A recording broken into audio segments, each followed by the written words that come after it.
Jedinôčka, dedinka malá, na vlčku vystavaná. Taká si mi, veru prekrásna, dedinka milovaná. V nej všetci žijeme veselo, spievame našu dedinôčku radi. Máme, aká si mi, veru prekrásna, očina naša drahá. V nej všetci žijeme veselo, spievame našu dedinôčku radi. Máme, aká si mi, veru prekrásna, očina naša drahá.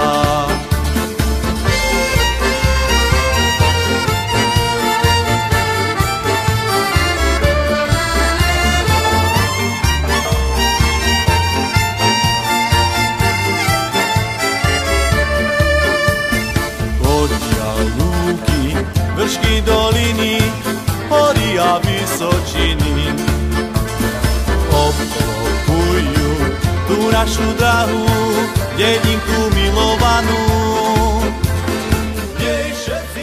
Dovoľte, aby som vám predstavil týchto dvoch pánov, ktorí tu stoja so mnou.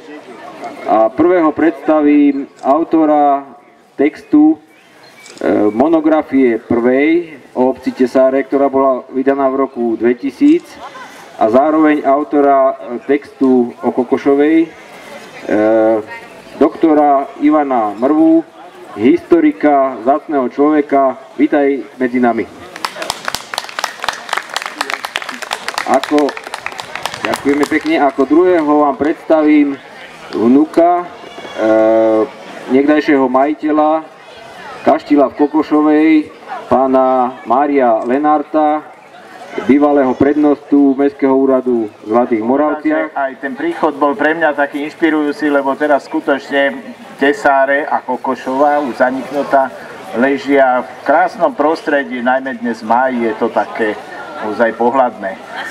Čo sa týka histórie Kokošovej a vôbec Tesár, nebudem sa tu dlho rozširovať, ale chcel by som povedať jedno, že tá história siaha oveľa ďalej ako tých 750 rokov.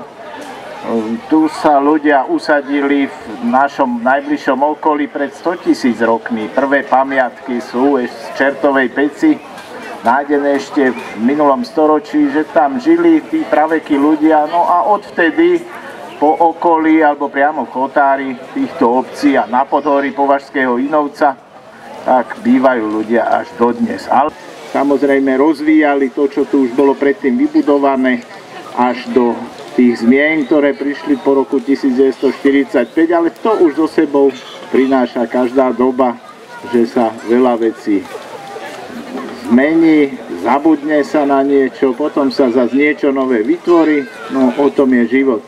Takže nebudem ďalej hovoriť a dávam slovo pánovi Lenártovi.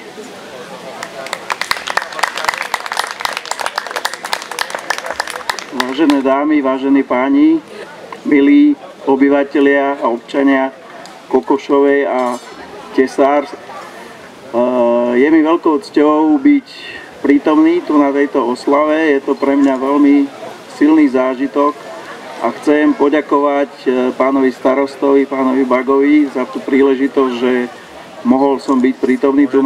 Ja veľmi posledných 15-20 rokov som sa zaujímal tak intenzívnejšie o históriu teda nášho rodu Lenártovcov a obdivujem pána doktora Mrvu, pretože viem, že je to mravenčia práca hľadať po archívoch všetky tie zabudnuté prachom veci, ktoré by boli zabudnuté prachom, keby nebolo takých ľudí, ako je pán doktor alebo aj pán starosta Bago, ktorí sa zaujímajú o to, čo bolo v minulosti.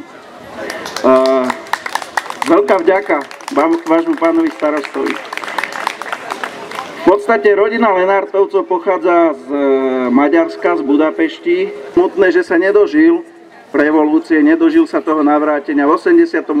roku, 2 mesiace pred dnešnou revolúciou, zomrel, skonal v Nitre v nemocnici.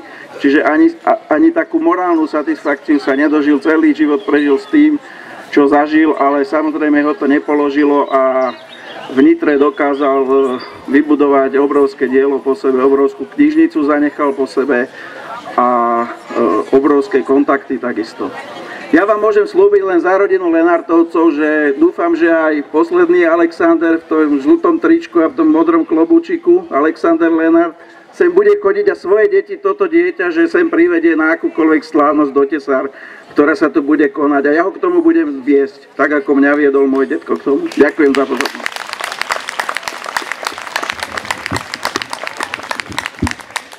Ďakujeme veľmi pekne obom pánom. Hodkuj si dievča,